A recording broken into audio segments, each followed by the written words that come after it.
Hello everybody, how is everybody doing? So today we'll cover just more tests. The last time, recall, we covered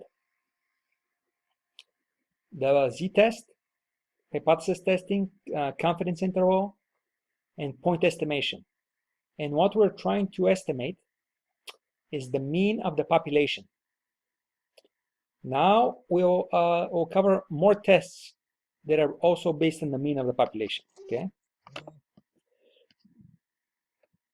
So let's first start here. Population proportions, t-tests, and differences between two population means. Okay, so a few more tests. This will be kind of long. I think it might be a little bit long, but we'll take breaks. We'll split it into parts. Okay, so I'll tell you when we'll take breaks. Okay, so the first test we'll talk about, it's also based on the mean of a population. It's called the population proportions test. Okay, okay. Suppose it's election year, and I'm trying to find out what proportion of people will vote for Donald Trump. Okay. Suppose there is some true population proportion that will vote for him. Call this P. The goal is to give a point estimate and confidence interval for P. To do this, I will gather a random sample and ask people if they would vote for Trump. The problem is actually a special case of the unknown population mean confidence interval we discussed in the previous lecture. So actually, if you go by what the previous lecture did, you'll be able to answer the question. Here, the only difference is that I know the underlying population is a discrete random variable with two responses, yes or no. And call yes 1 and no 0. So the answer is, are you going to vote for Trump? Okay, and call yes 1. So this is kind of like the coin flip random variable, if you remember.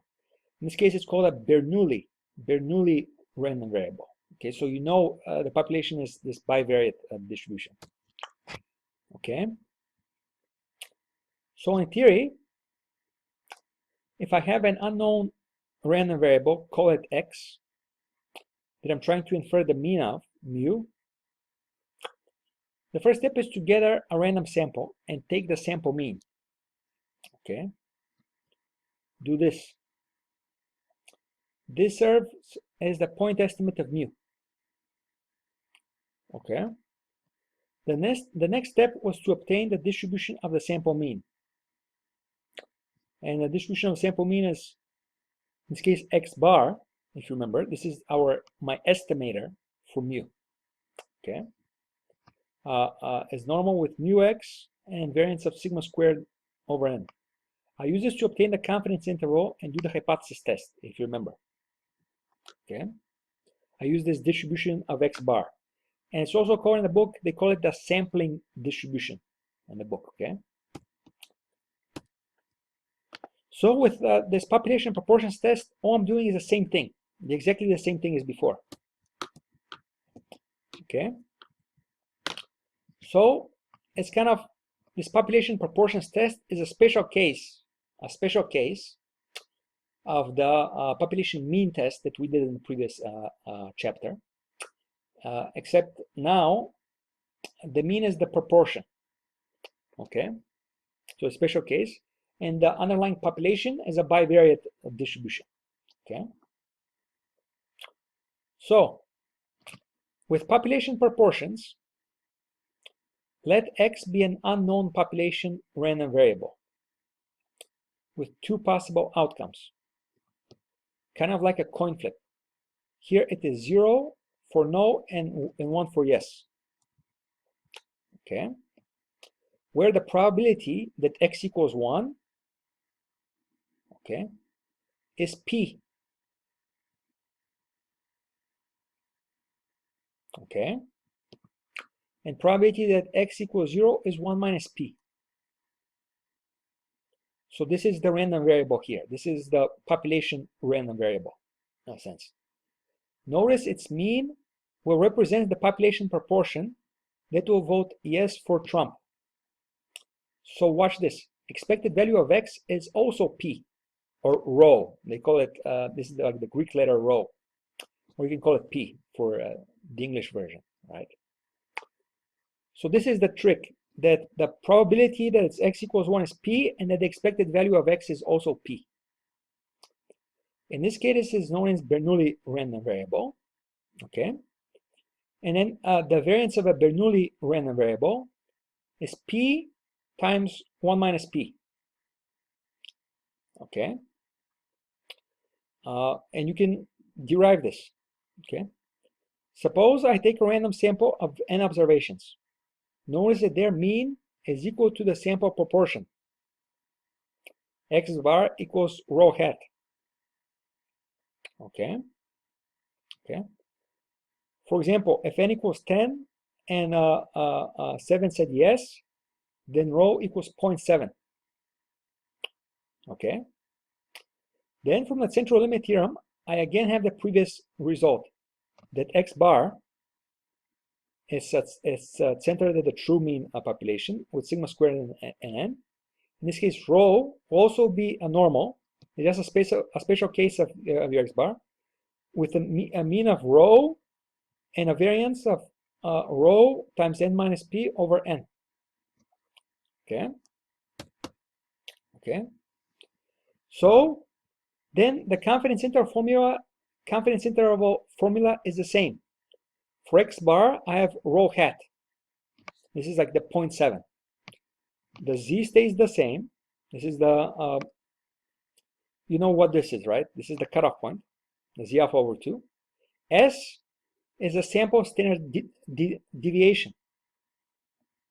In this case, this is rho hat times 1 minus rho hat, the square root of that. Okay.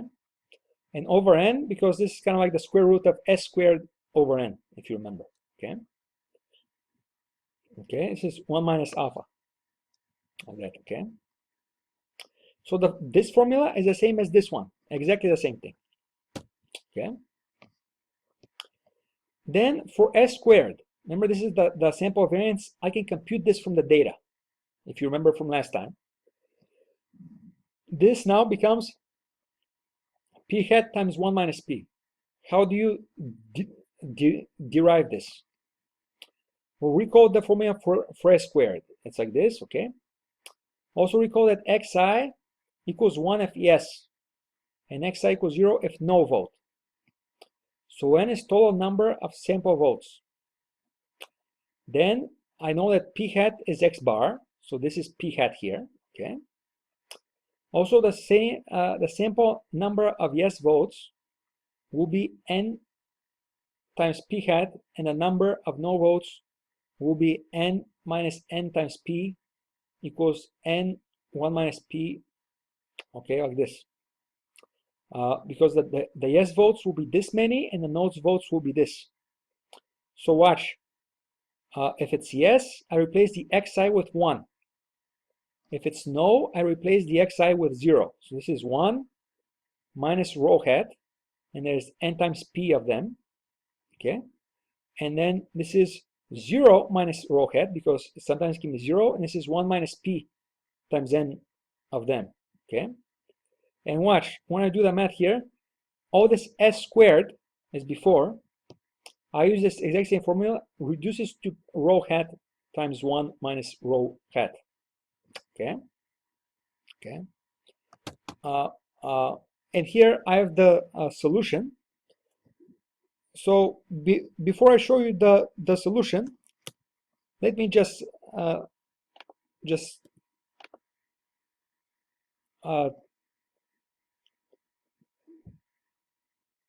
take a minute. Just take a minute and describe to you what we're talking about exactly, okay? And I want you to let you know what we're talking about the last time first. Just so you remember what you did the last time, okay? The last time you had some population, okay? And with the population, there was some unknown distribution. I don't know how it looked like. It looked like this, with some mean here, some average of the random variable population, okay? And this is unknown. So the whole idea was that I gathered some sample and I computed X bar. This was the sample mean, okay? And my sample was, I call it sample. It was like this, X1 through Xn, if you remember. And then I computed some X bar equals sample mean. And then I also computed, in order to get the confidence interval, I needed S, the standard deviation. Standard deviation, if you remember, okay? Okay, like this, okay? And then using this information, right, and square root of n, I need square root of n because of the sample size, right? The sample size. Anyway, using this information and a cutoff point, I got a confidence interval from mu. I told you a highly probable interval from mu. I want to let you know that this is the same thing I'm doing now here. What does the population look like here? Okay, it looks something like this. This is, I'll call the random variable X, okay, again. And this time is the vote, okay? And watch, a no is represented by 0. Yes is represented by 1. The proportion of people who are going to vote, it's like the percentage of people who are going to vote for Trump, okay, is rho, okay? And the proportion of people, let's say rho is above 0.5 in this case, okay? Because I made it taller here. And this is 1 minus rho, who are not going to vote for Trump, okay? So is this bivariate? And notice 1 minus rho plus rho equals 1. So this could be like 0.6, and if this is 0.6, this is 0.4. If this is 0.5, this is 0.5. Okay? If this is 0.8, this is 0.2. I don't know this. Anyways, watch something else that is also true. Okay? I don't know this. But notice that the average here is somewhere here. Okay? And this is also equal to rho. It's the expected value of this bivariate distribution here, okay? The expected value. And then I do the test on this expected value here to get a confidence interval on it. So it's the same thing. I have some unknown mean. In this case, this is rho, is the unknown mean. An unknown mean, okay? I gather a sample. I also gather a sample here, okay? I compute the standard deviation. I can compute it the same way I can compute the standard deviation here. Just know that this is how the population will look like. And then a yes, a vote, the to a vote is 1, okay? Okay, no is 0. Okay, just remember this. Depends on the question. So the probability that is going to be 1 is rho. And also, the trick is, again, that the expected value is also rho here, okay? Like this. Okay, so moving on. Anyways, the whole idea is then, suppose I obtain is to test the whole idea is to now give me some confidence interval for this row. So what do? I gather a sample. Let's say I survey 10 people, okay? And I ask the 10 people, okay, everybody, are you going to vote for Trump? And of the 10 people, 7 say yes, three say no. And now the question is, give me a 95% confidence interval for the population proportion so that the observations will look something like this. Maybe. The first 3 people say yes, the fourth person says no, then the next 3 people says yes, no, no, and then yes. So this is just like the data before that we did. So what do? Compute the mean, get the cutoff point, get the sample standard deviation, and get the sample size. Guess what? This is exactly the same thing as me getting this row hat, or my best guess of row, okay, is the sample mean in this case. S is square root of P1 minus P. And this is kind of like the square root of N here as well, okay? Recall, this can be rewritten as S squared over N and the square root of all of it, okay? So notice that X bar N is row hat, is 0.7.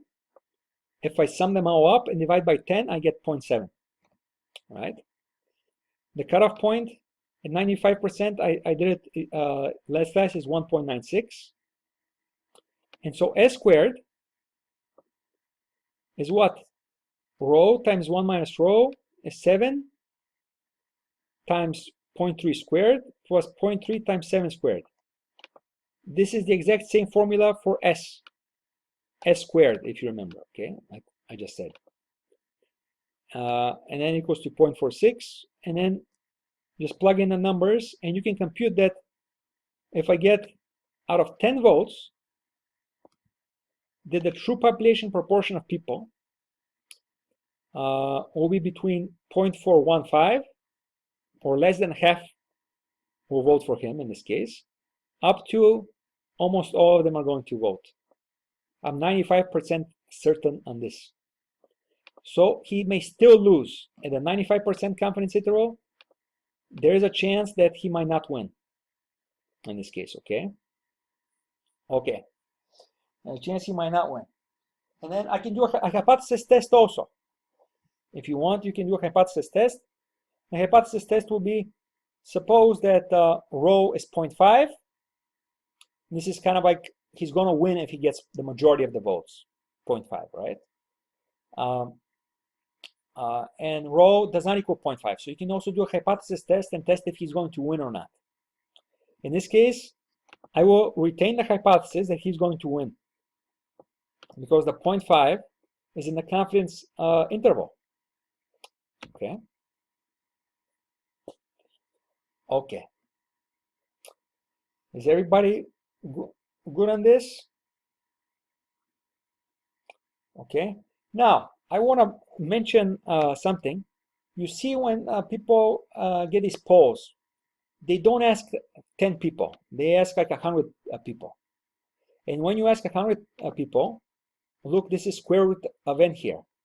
This is going to shrink, the confidence interval is going to shrink. It's going to pinpoint better. And this also brings me to my next point that I want to make, which is very, very important, is that I'm making an assumption that I'm sampling the people at random. What does this mean in theory? In theory, this means that I have a computer with everybody's name that's going to vote, and the computer selects names at random, and I ask them who they're going to vote. So the problem in the real life is that if you go to survey people in one location, people in that area might all want to vote for Trump, or they might all not want to vote for Trump. In theory, you should be selecting people, one person from Astana, one person from Almaty, right? It should be a representative sample. The sample should be at random. They should not all be coming from the same place. This is what I'm saying, okay? Because people from the same location tend to have a similar viewpoint, and that is the problem. You want to have a representative sample, okay? Okay, everybody. So this is it with the population proportions. Let's take a break and move on to t-test next, okay? Okay, everybody. Let's continue on now, okay? So, I wanted to remind you of something. Recall that if I get a sample and I get a sample mean, recall that the sample mean starts approximating a normal as the sample size gets large. Therefore, the results of confidence intervals and hypothesis tests are not exact because it only approximates a normal, x bar, okay? This is from the central limit theorem, if you remember. However, if the underlying population distribution is a normal, so that means each observation, if it's a random sample, each observation will be normally distributed as well, just like the population, okay? Then recall that the sum of each normal element produces a normal. Therefore, x bar is exactly normal regardless of the sample size or the number of elements. Okay. As x bar is normal, recall that it will be normal with different variances as the sample size changes. X bar will be very tight normal when the sample size gets large, and it will be a more spread out normal with a higher variance as the sample size is smaller. Okay. Okay. So, what are confidence intervals and hypothesis tests under exact normal? When the standard deviation of the population distribution is known, then all the tests are z-tests. When the population standard deviation is not known and estimated with s, the sample standard deviation, then x bar, is an exact distribution, similar to a normal but with heavier tails, also known as a t distribution for the standard normal case. Okay. So if I have a population that's a normal, but I don't know its variance and a standard deviation, I use the sample standard deviation. The next bar will be approximately a t distribution. Okay. The t distribution will be a better approximation than the z, and I'll tell you what that is in a second. Okay. To be more precise, when the sigma is unknown, always use a t-test. Here I'm converting the x bar to a t random variable. Okay. Again, you only use this when the population is normal. So instead of the z, I use a t distribution. Okay. The t distribution, unlike the normal, has only one parameter, and it is the degrees of freedom are the parameter of the t. In this case, they're the number of observations minus 1. Use the table to see the probabilities. Okay, so there's another distribution is called a t. Okay, and I'll show you the table quickly and how to read it in a second. But as a rule of thumb, when you use the z-test and when you use the t-test. So this is the two tests that we talked about the last class, but we only focused on the z-test because we didn't have time to talk about the t-test. So you use the z-test when the population distribution is not known to be normal. Okay. The test results are then approximations. So it doesn't matter if I use the z-test or the t-test. If the population is not known to be normal, the results are approximations, so it doesn't really matter what test I use for here. But the Z1 is the easier one, is the most intuitive one. However, the book always, in this case, the book tends to use the t-test. But it doesn't matter what test you use in this case, the Z or the T, because the results in the end are going to be approximations, either way. Okay. Then use the Z-test when the population is known to be normal and its variance is known, but its mean is unknown. The test results are then exact. So if I know the population is known to be normal, and I know its variance, I use the Z-test. However, if the population is again known to be normal, but the variance is unknown, then I replace the variance with s squared, or the sample variance, right? And then I'm going to use the t-test. So just to clarify, the book for the first case always uses the t-test. They always assume the population is normal, which is not an appropriate assumption.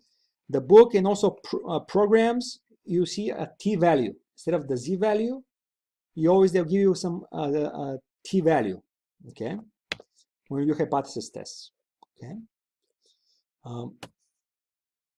Okay. Now let me just mention here, for large sample sizes, and these are sample sizes that you want when you do hypothesis tests and when you want to do kind of statistical testing, right? And confidence intervals, you want large sample sizes. As rule of thumb statistics, generally you want more than 30 observations, 30 or more, okay? And also, the larger the sample size, the closer the t distribution gets to the z distribution. Therefore, for a large sample size, let's say it's more than 30, the cutoff points for the t will be pretty close to the z. So you don't need to worry which distribution you use, whether you use the t or the z. In a sense, the t becomes the z as the sample size increases. The t becomes the z, okay? Let me just tell you how to read this table. First, I want to show you what I'm talking about here, okay? The basic idea is that z looks like this. It's a normal with the mean of 0 and variance of 1 and standard deviation of 1. It looks something like this. The mean is 0 and it's symmetric above the mean, like this, okay?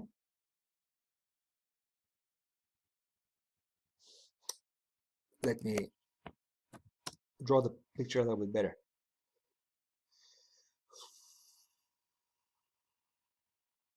Let's draw a bigger picture. It will look something like this, okay? And this is kind of like a z.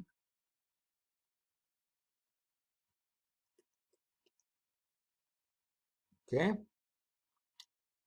Now, the t distribution is going to look something like this. It's almost like the z. It's almost like a normal 0, 1, but with fatter tails. Okay. So this is t. And this is z. And what I'm saying is the sample size gets large. The t will approximate z better and better. And notice that the tails are fatter here. That means if I have some cutoff points here for the z, okay, I call them z alpha over 2, z alpha over 2.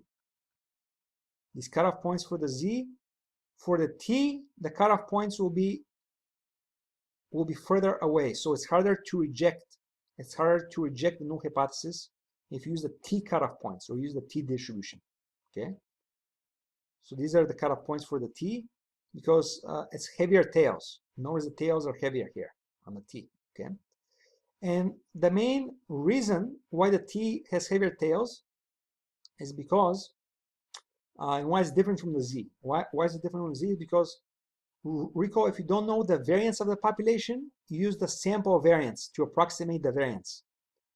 And because you use the sample variance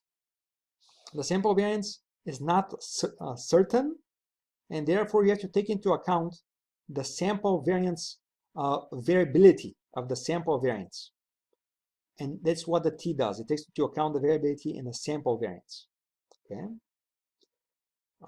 But again, if the population is not normal, then both are approximations for this x bar. Okay, for the transformed x bar, I would say. Okay, the t and the z. Okay, looks something like this. And then, how do you read the table? So this is the z table. I provide this on Moodle. You have this, and you have the t table. Notice the t is a little bit different. It gives me probabilities here, alpha. You see this alpha here? This is the probability here, on the right of some value t. And the values t are here, inside. This v here is the degrees of freedom, and this is n minus 1. As the degrees of freedom get big, let's say at around 30, okay? Notice if this is 0.025, that means I have a 95% if my confidence level is 95% or my significance is 0.05, then this alpha here should be 0.025, if you remember. And if I have low observations, recall if my alpha is like alpha over 2 in this case, in the z case, if it's like 0.05, okay, or 0.025, then what is the cutoff point? It's 1.96, if you remember, in the z. But here, it's a little bit more, it's 2.5. Notice for 5 degrees of freedom. That means I have how many observations? I have 6 observations then only. I'm supposed to use 2.5 cutoff point instead of 1.96. The z is 1.96, the t will be 2.5, okay? Notice if I get to 30, again, the z is 1.96. The z is pretty close to 2.04, okay? And notice when I get to an infinite, over like 100 observations, it becomes pretty close to the z. So if I have 100, then I'm pretty close to the z. And I have an infinite amount of observations, I'm 1.96 exactly. The distribution becomes the z, exactly. The normal 0, 1, okay? The t. So yeah, so the basic takeaway from this is just remember that the t is a little bit heavier tails because there's uncertainty in the sample variance that I use to as an estimate for the population variance that I don't know, okay? And I need that that variance to plug into my hypothesis test, the confidence interval. Remember, we compute S there, right? S and S squared. That's what we need to compute in general, if you remember, okay? And basically, oh, it's even more alpha here. You see, for even smaller and smaller levels here. And so this is the takeaway. And just remember that the t becomes the z. So if my sample size is large, like 30, 40, 50, roughly the cutoff point of 2 is reasonable, right? Watch, 40 and 60, roughly a cutoff point of 2. If my t value or my z value is beyond the 2, then I'm going to reject the null hypothesis. And if it's inside 2 and negative 2, I'm going to retain it. Okay? And again, the t looks like the z, so has both negative and positive values. Okay? Okay. So let's move on now. Let's take another break here, okay? and move on to the next topic. Okay, we're moving on to the next topic now. This topic is differences in means. Okay, and basically, with differences in means, I might be interested in testing the differences in means of two population distributions. Call them X and Y. Okay. In particular,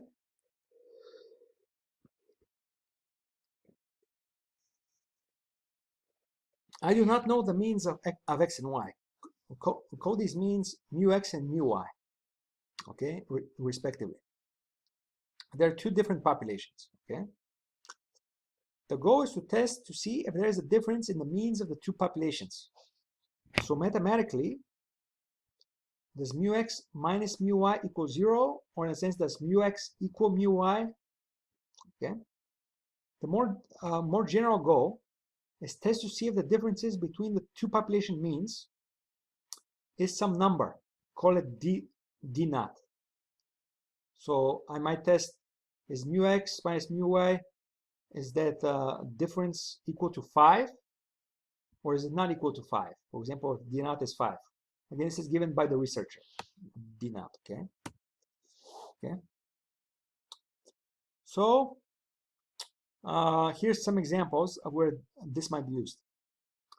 Is there a difference between the average age of customers from a city store or a rural store? Okay.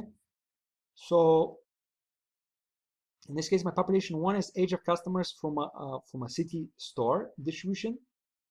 Population 2 is age of customers from a rural store distribution. Okay. Is there a difference in average test scores from college 1 and college 2? Okay. So in this case, my D naught in those cases will be 0. I'm just seeing if mu X minus mu Y equals 0. This is my new hypothesis. Or there is no difference between their population means. Okay. In this case, population 1 has test scores from college 1, population 2 has test scores from college 2. Note, the two populations don't necessarily have to share the same characteristic, like test score or age. For example, is there a difference between the average human height and the average dolphin length? Okay. So population 1 is human height distribution, and population 2 is dolphin length distribution. Okay. Okay. So how would you go about testing these questions? So these are the questions, and you generally want to run hypothesis test. Okay. So mathematically, I take two samples. One from the first population distribution of n elements, x1 through xn, and one from the second population distribution of k elements. Okay. Then I can take the means from both samples. Okay. Okay. So x bar is a sum of the x's over n, and y bar is a sum of y over k. Then I subtract one from the other. So in a sense, x bar is an estimator for the mean of x. Y bar is an estimator for the mean of y. And x bar minus y bar, I'll call it D, is an estimator for x minus y. Or sorry, for mu x minus mu y. Okay. And okay, notice that D is a random variable in this case, because I'm treating x bar and y bar as random variables as well to do the statistics. Okay, treat them as unknowns. Know that since each mean approximates a normal, then so does D. In particular, recall that x bar is a normal with mean mu and variance sigma squared over n. Y bar is normal with mean y and variance sigma squared y over k. Okay. K is the sample size of Y. Okay, as I mentioned earlier. Okay. Where sigma squared x and sigma squared y are the variances of the population of x and y respectively. By the rules of sums of random variables, in this case, so we have one normal here, another normal, and when I sum two normals, what do? I add their means together. In this case, wait, I subtract their means and sum their variances, right? Okay, because I'm adding like a negative number here, okay? But the variance will always be added, okay? Then converting to a standard normal to get a z. So again, I transform x bar minus y bar into the z distribution, okay? I get something that looks like this.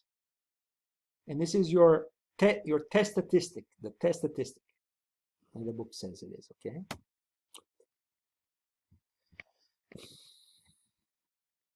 Okay. So I'm interested in whether, again, I have the null hypothesis, the alternative. So suppose that H naught is true, then it implies that x bar minus y bar will have a mean of d naught. Then the test statistic becomes x bar minus y minus d naught over this. In essence, the test is to see how far away the observed value of x bar minus y bar is from d naught.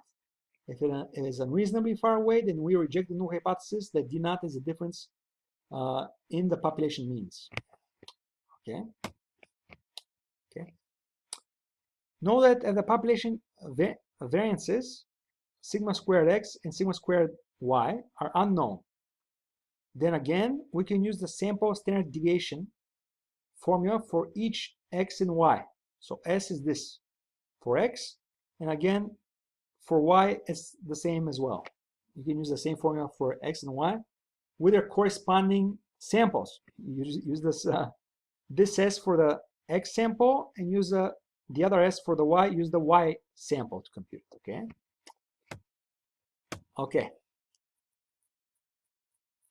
Again, the basic rule is true. When you use the z-test, the t-test, again, you use the z-test if the population is not known to be normal, or if it's exactly normal and with a known variance. But if it's a normal with an unknown variance, use a t, okay?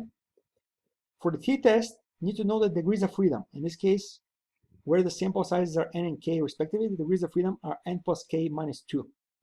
So the degrees of freedom are a little bit less than before. You subtract 2 now instead of 1. Okay? Okay? Okay, so now this is it for the lecture, and we'll do some questions now. So let's take another break here, and we'll do some questions when we come back, okay? Okay, everybody, so we'll continue now, okay? And let's look at the problem. You're in a casino, and the objective of the game is to roll a die and observe the outcome. If you land on 4 or more, you double the money you bet. If you land on 3 or less, you lose the money you bet. Okay, this is that simple game, okay? So it's all luck here, all luck. And you have a 50-50 chance of winning. Yeah. So you roll a dice 6 times and get 1, 5, 3, 3, 2, 1. You lost 5 games out of the 6. You suspect that the die is unfair, landing more frequently on the numbers 1 through 3. To test this claim, you decide to do a simple hypothesis test, aimed at comparing the population mean of the casino die to the population mean of a standard fair die roll. Call the casino die roll distribution X and the theoretically fair die roll Y. Okay. Formally, we're interested is mu X, mu Y equals 0, mu X, mu Y does not equal 0. Please test. Do you reject the null at the 95% confidence interval? For simplicity, just use the Z distribution. As you know, the die roll distribution is not normal. You know it's not normal to begin with, right? So you just use a Z. what do you do here? What is going on here? Actually, you don't do differences between two means here. It's just you want to test whether mu x is 3.5 because the theoretically fair die roll, you know this is the case, and you know its mean has to equal to 3.5. So what you're actually testing here is whether mu x minus 3.5 equals 0, or whether mu x equals 3.5. Okay, so here we have y bar. This is a sample from a fair die. You remove this because you already know the die is fair. So if it's a fair die, its mean will always be 3.5. So this is just a kind of a one variable test that we did last class. It's the same thing. How would you test it? Well, look, you have the z value here, x bar minus 3.5. This is the mean of the fair die. And has a square root of s squared x over n. You just compute the sample variance is 2.3, or the square root of this. The square root of this is the sample standard deviation, right? And you compute this from the numbers here. Okay, you know n is 6, x bar is 2.5, the mean of the 6 rows. Okay, n is square root of 6, so you just solve for the z value, and the z value get negative 1.6, and this is greater than negative 1.96, so it's inside the cutoff points, and therefore I'm going to retain the null hypothesis. Okay, I'm going to retain the null hypothesis here. So that means the die, I retained that the die is fair. Maybe I need to roll it some more, but just based on those 6 rolls, the null hypothesis is retained. That means I retained that it is 3.5. Okay, it's a reasonable value. Okay. Okay, so I cannot go and yell at the casino that their die is not fair because I just retain the null hypothesis here. Okay. Okay. So let's look at question 2. You get mad when you realize that the results you get don't indicate the mean of the die is much different from 3.5. Luckily, you notice another die, a blue die, on the table, in which you have a gut feeling is your lucky die roll. Call this die roll U, and its mean mu U. You roll 4, 4, 6, 2, 3, 5. This time you won 4 out of the 6 rolls. You're convinced that this die is much luckier than the previous one. You therefore want to compare this die to the first one you rolled. Okay? And so you want to see whether there's differences in the means of the two dies. Null hypothesis, yes, there's no difference. The alternative is, yes, there is a difference between the two means. Please do the test at a 95% confidence level. Okay? So what are you going to do? You get x bar, the average of the first die, minus y bar, the average of the second, minus the hypothesized difference, which is 0 here. Okay? And then you just take the square root of, in this case, of the variance of this, s squared x over n, s squared y. You compute those from the data. Okay, you get 6, 6, and so z is minus 1.77 is greater than negative 1.96. Therefore, you retain the null hypothesis. Okay. Okay. So the null hypothesis is there is no difference in the dies, and you retain this. Okay, that's what it means. There's no difference. So you think that your die was lucky, but just maybe the sample is too small. The test could not reject this at a 95% level that there is a difference in the two dies. Okay, just based on the samples. Okay.